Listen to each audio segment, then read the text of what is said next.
你知道钢弹、数码宝贝、奥特曼、航海王、咒术回战、龙珠、鬼灭之刃这些超热门 IP 的周边游戏和模型几乎都由同一家公司在幕后操盘吗？这家公司名字叫万代，而它的起点其实只是一个靠卖橡皮筋和玩具车起家的小摊贩。今天我们就来讲一个故事，一个不起眼的小商人如何一步一步打造出日本最强的 IP 商业帝国。这个故事比你想的还精彩。故事要从1947年说起，二战刚刚结束，日本一片焦土，国家百废待兴，人们甚至连温饱都还没解决。但就是在这种背景下，有个男人决定创业，他叫山科直志，一个从军队退役回来的普通人。他没有什么资本，也没有什么背景，唯一有的就是不想一辈子打工的决心。于是他开始在东京街头批发便宜的小玩具，像是弹珠、弹簧蛇、铁皮车，用手推车一间一间的送到杂货店、文具店。公司名就叫 Bandai， 来自日文的万代，取万代不易之意，希望公司可以长长久久，永不倒下。当时很多人笑他说，战争刚打完，谁还玩玩具啊？大家连饭都吃不起了。但他没放弃，因为他发现哪怕再穷，小孩还是需要笑。父母宁愿少买点菜，也想给孩子一件小玩具。也就是这个观察，让Bandai在50年代开始慢慢起飞。但其实在这之前，万代还有过一个爆红产品，一种塑胶做成的风琴式玩具车，靠弹簧拉动车头，会上下摆动发出响声。虽然结构很简单，但当时几乎所有小孩都在玩。接着他们又推出儿童玩具鼓，刚好搭上当时流行的军人审美，成为圣诞节最热销的礼物。这两个产品成为万代早期的现金流，帮他们撑过了制造转型期。1950年代，万代找到第一桶金，那时候的日本正在恢复经济，工厂开始多起来，制造业兴起。万代靠着低成本大量生产的小玩具，成功打入了文具店、糖果铺，还开始印上日本制造的标签，把产品出口到东南亚、美国甚至中东。而真正让万代起飞的是1956年推出的一辆装上发条会走路的玩具车。这种车比别家做的更结实，轮子不会断，价格又便宜，一推出就卖到断货。这时候Bandai才终于有了工厂，开始转型做原创玩具制造商。注意哦，是从卖别人做的东西变成自己做东西卖，这就是万代第一次重大转型。但万代真正开始玩大 IP 的历史要从1963年说起。那一年，万代和电视公司合作，推出了第一批电视动画周边玩具。也就是说，你看动画，我卖玩具。这波操作在今天看来很正常，但当时是大创举。而第一个真正打通动画播放即卖玩具商业模式的 IP， 就是后来红遍全日本的铁人28号。万代的策略很简单，动画在播，我的玩具就同时上架，小孩看了电视立刻就吵着要买玩具，而电视台也乐得开心，因为万代赞助广告还带动收视率双赢。从那一刻起，万代就明白了一件事，玩具不只是玩具，而是内容加产品的组合。不过在尝到甜头之后，万代也犯过错。80年代末，他们尝试自己主导动画剧本，推出一个叫 Machine Robo 的系列，玩具精美，动画特效也很炫，但剧情设定老套，人设无特色，粉丝不买账，结果玩具库存大爆仓。这次失败让万代更谨慎，动画要好看，还是得交给懂故事的人来做，不能什么都自己来。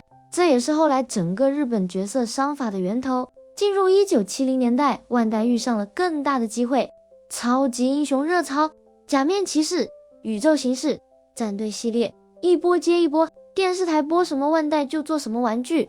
而他们在这个阶段发明了一种魔法级的商业模式，换装加可变形加每集出新道具。什么意思？就是角色每一集都会用新武器、新道具，然后Bandai马上出对应玩具，你看着电视就想要，然后妈妈钱包就掏空了。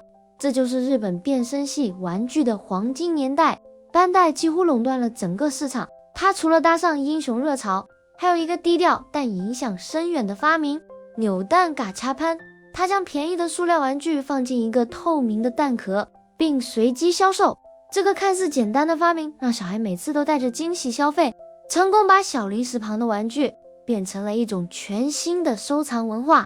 成为万代沿用至今的超强现金流。不过万代的低价收藏品商业嗅觉不止于此。进入80年代中期，随着龙珠动画爆红，万代推出了另一条关键产品线 Cardas 卡片自动贩卖机。他们不再销售传统玩具，而是销售印有角色图案的精美卡片。这些卡片既便宜又具有收藏价值，小孩为了集齐角色或稀有闪卡会不断重复购买。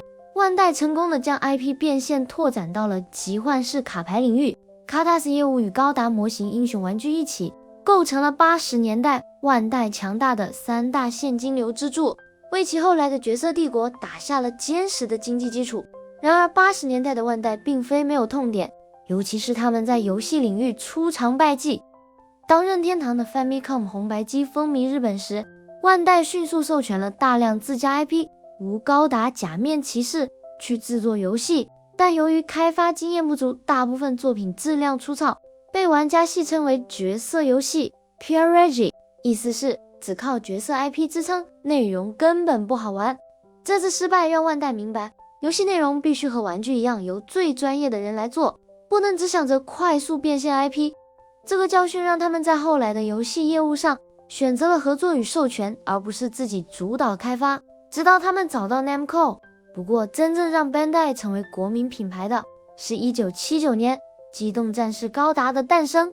刚开始这部动画其实收视率并不好，但 Bandai 敏锐地发现，这动画虽然小孩不爱看，但大学生青年人却非常疯狂，尤其是他们迷上了里面的机器人设定与军事背景。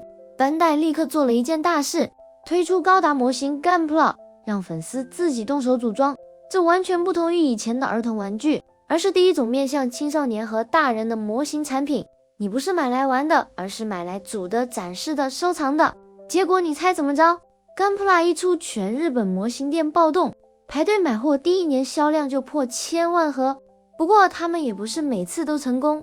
80年代万代试图把高达模型卖到美国市场，还找了英语配音的动画改编版，取名叫 Mobile Suit Gundam。 结果动画没红，模型也卖不动，美国小孩看不懂机体设定和政治剧情。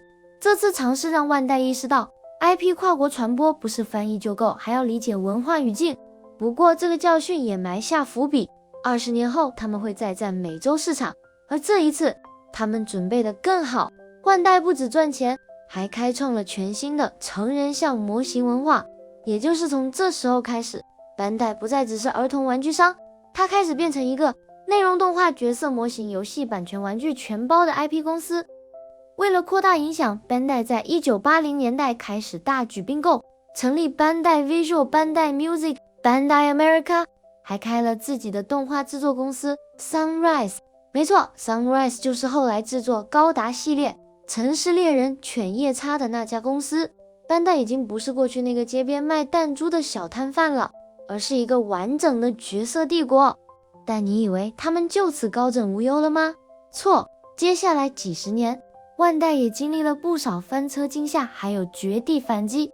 而这一切的转折点要从1997年开始讲起。1997年，万代干了一件让所有人都傻眼的事，他们突然宣布要跟游戏公司 Sega 合并。这个决定震惊了整个业界，一个是做玩具的巨头，一个是做游戏机的霸主，强强联手听起来很厉害，对吧？但问题是他们根本合不来。 Sega 一心想用游戏打天下，而 Bandai 想继续卖玩具做 IP， 双方的文化完全不同。才刚宣布不久，内部就吵翻天，员工集体反对，合并计划不到2个月就被取消。这次事件成了万代历史上最大的一次战略误判，但也让高层清醒过来，我们不能乱跨界，还是要回到自己最擅长的东西 IP。 而接下来救他们的是一颗数码蛋，没错，就是数码宝贝。这本来是一个模仿电子机的小产品，万代内部其实没人太看好，但他们照例跟动画公司合作，顺手推出了一部数码宝贝电视动画。没想到一播就爆，角色有性格，剧情有深度，进化系统设定还超级人，最关键是每一只进化形态都可以出一款新玩具。万代立刻抓紧节奏，推出各种版本的数码机、挂件、可动模型，搭配动画每一季进化推出新角色，结果销量一路狂飙。数码宝贝一度在全球卖出超过1亿台玩具，万代靠这颗电子机变种打下一场漂亮的翻身仗。进入2000年代，班代走得更聪明了，他们开始学会只投资不控股，只要拿到 IP 授权，联名商品化权就好。于是你会看到万代出现在各种地方，你在便利店买到的扭蛋是万代的，你在商场看到的高达模型专柜是万代的，你买的咒术回战、鬼灭之刃、航海王玩具10丸全都是万代的，甚至你玩的手办积木模型、10丸徽章 T 恤都有可能背后是万代操盘。万代从来不只靠自己原创 IP， 他们更会合作整合授权。他们不是拥有所有 IP， 但他们是最懂如何让 IP 赚钱的那一个。但这家公司最大的转折其实发生在2005年，那一年班代宣布和 Namco 合并，成立全新的 Bandai Namco 集团。这是什么概念？简单说，万代专注玩具与 IP 授权， Namco 是电玩与街机王者，两家加在一起等于我有 IP， 我还能自己出游戏、出周边、开游乐园、办主题展览。从此之后， Bandai Namco 这个名字变成日本最庞大的综合娱乐集团。你看到的高达游戏、航海王游戏、太鼓达人、火影格斗，甚至铁拳弑神者、偶像大师，全都是 Bandai Namco 的产品线。 Bandai 和 Namco 的合并是真正意义上的 IP 产业链闭环。 Bandai 拥有 IP 的入口、玩具动画授权，而 Namco 则拥有 IP 的出口和深度体验。 Namco 是日本最大的街机厅和游乐场品牌之一，比如著名的 Namco Land。 合并后，万代的 IP 可以直接进入 Namco 的游乐场，变成实体街机游戏和游乐设施，让粉丝获得沉浸式的角色体验。这使得 Bandai Namco 不仅能卖周边，还能卖时间空间和体验，真正实现了从平面内容到3维娱乐的飞跃。这家公司已经不是玩具商，而是横跨动画、游戏、玩具、魔玩、游乐场、授权 IP 代理的内容宇宙中心。但你可能不知道，万代曾经试图挑战游戏主机市场。1994年，他们推出一台名叫 Playdia 的家用游戏机，主打互动式动画，希望用自家 IP 吸引粉丝。可惜性能太弱，内容太少，被刚推出的 Sony PlayStation 全面碾压。这个项目在2年内就悄悄收场，成了万代史上少数完全失败的大型产品。这也让他们更加专注内容授权，而不是硬件制造。当然，万代也不是没有问题，比如他们有时候炒冷饭。高达模型重图版出了一堆被粉丝吐槽割韭菜，另一个被粉丝批评的是万代常对热门 IP 进行过度授权。像鬼灭之刃爆红后，万代授权了上百种商品，从煎锅到湿纸巾通通都贴角色图。虽然赚钱很快，但也让许多核心粉丝觉得 IP 被消费过度，变得廉价。这个争议让万代内部也开始调整节奏，在后续像咒术回战、Spy Family 等 IP 上转向高质授权路线。又比如他们游戏产品节奏太慢，高达手游常常优化烂，崩符严重，被玩家狂刷一星，甚至在某些 IP 授权上太保守，导致像数码宝贝这类 IP 逐渐被边缘化。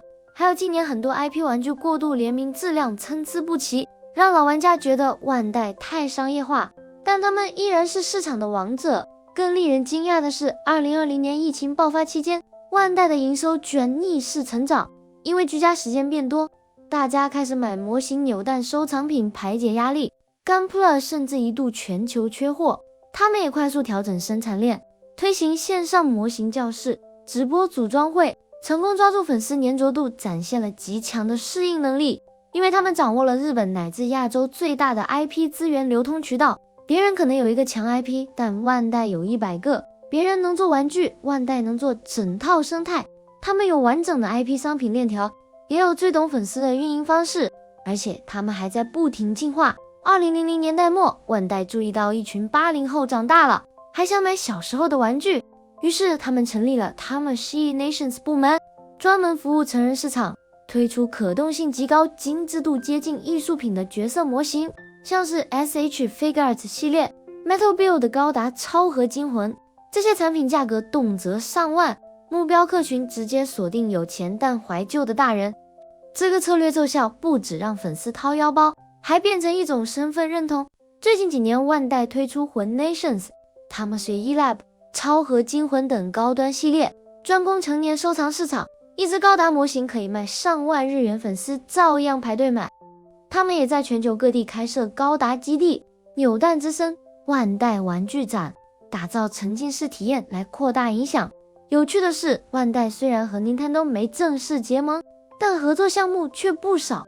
从 GBA 时代的数码宝贝游戏，到 Switch 上的高达破坏者，甚至扭蛋合作卡片对战平台，也常常看到两家联名。他们就像商业上常合作但从不结婚的老朋友。这也展现出 Bandai 灵活的一面，不追求绑定，而是用 IP 去串联多个平台。甚至在2020年，他们建起了1:1真实大小的高达机器人，会动会转头会抬脚，震惊全球。那一刻，全世界都看见了，这个靠卖玩具起家的品牌已经走到了文化象征的高度。我们来总结一下，万代是靠卖弹珠起家的街边商人，靠内容授权打通电视、玩具模型、游戏4大产业，靠高达、数码宝贝、假面骑士、航海王、鬼灭之刃打下 IP 江山，最后用整合内容生态成为全球最大的二次元商业化系统。它不是最有创意的公司，但绝对是最懂得怎么把 IP 变现，变成热潮的那一家公司。一个玩具起家的品牌，竟然变成了动漫与游戏的幕后操盘手。这就是万代的故事，一部活生生的 IP 商业帝国进化史。最后别忘了，哪怕时代一直变，只要有人喜欢角色、热爱模型、期待变身，万代就永远不会消失。你也许不认识他，但你小时候的快乐很可能来自他。如果你喜欢这个故事，别忘了按赞、订阅、开启小铃铛。下一个品牌故事，你想听谁的？留言告诉我，我们下期见。